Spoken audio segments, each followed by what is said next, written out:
Ieri, guardate nei video, abbiamo visto i negozi di seafood e di souvenir. Queste sono le cose che invece si trovano a Pozzo di Fassa, qualcosa di simile.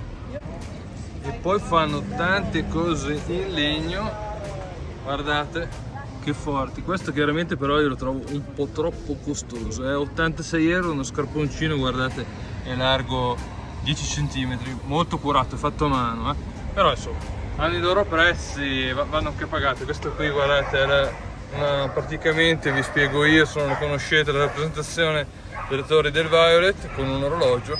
Questo secondo me è quello più carino che c'è di tutti, e questo qui sembra lo scarponcino come quello che abbiamo visto prima, ma non colorato. Fuori abbiamo anche le casette, spiegato, sono decorative per gli uccellini, per chi è che ha le case in campagna vuole metterli sugli alberi, però guardate, sono diciamo carine, anche loro, un po' diverso dal solito dei souvenir classici che si trovano nei negozi standard, con le solite calamite che troviamo dappertutto. Ieri vi ho fatto vedere una parte di pozza tipica, guardate che anche qua ho trovato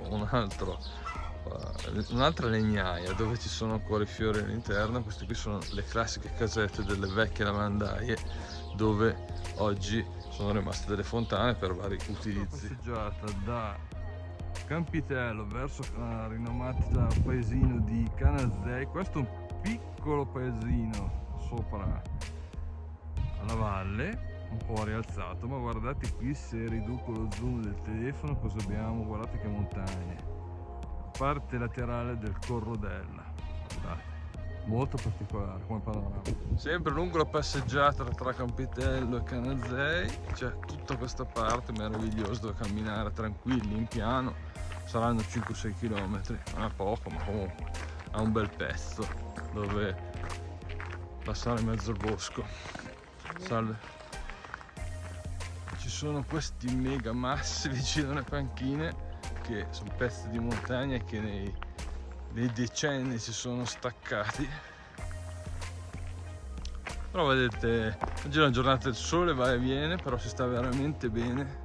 Ci sono 23 gradi in questo momento, ho un golfino a maniche corte, adesso non sto a farvi vedere sulle spalle, ma ogni tanto lo tolgo, ogni tanto lo metto. Ecco, vedete, siamo proprio avanti nel bosco, pezzi all'aperto, pezzi chiuso, la vegetazione.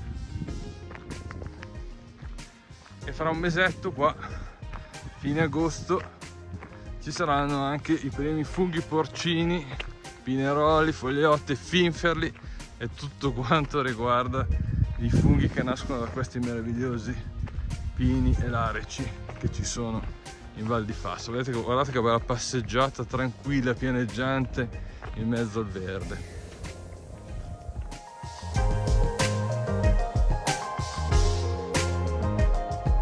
Sono nella pedonale, sempre sto entrando a questo punto verso Canazei, guardate come cambia già tutto, case tipiche della zona, guardate i giardinetti, che carino questo, molto curato, guardate, col negozietto sotto, la ruota, con i fiori, molto caratteristico.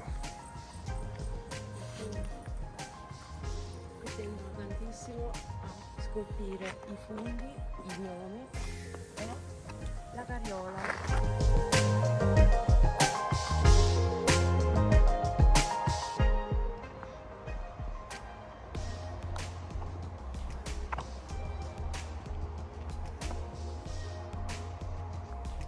Queste sono delle piccole baite di montagna dove i contadini mettevano tutti gli attrezzi per lavorare la terra, e adesso sono, diciamo, chiuse perché non vengono più usati in questa valle, ma in montagna, ancora in alta quota, vengono usate come casette per festeggiare o per passarsi un weekend.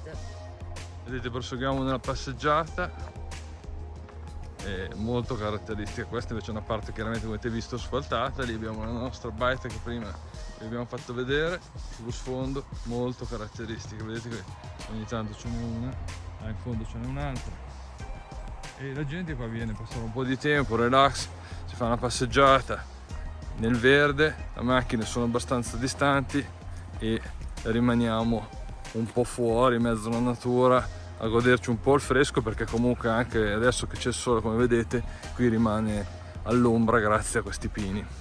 Di fianco alla nostra passeggiata, come vedete, abbiamo anche, non eravamo da soli, c'era il nostro formicaietto, guardate, mi avvicino, vi faccio vedere se riesco. Le formiche stanno lavorando, avete visto? Ci facevano compagnia di nascosto. Siamo alla fine del nostro giro. Questi sono uno spettacolo di montagna, purtroppo le nuvole ce le hanno rapite. Siamo ritornati all'inizio della passeggiata a Campitello e abbiamo... Questo è il torrente Avisio. Guardate che bella l'acqua, trasparente. E qui c'è l'inizio della funivia del Corrodella che porta una parte alta che è veramente bella, una gita che consigliamo a tutti.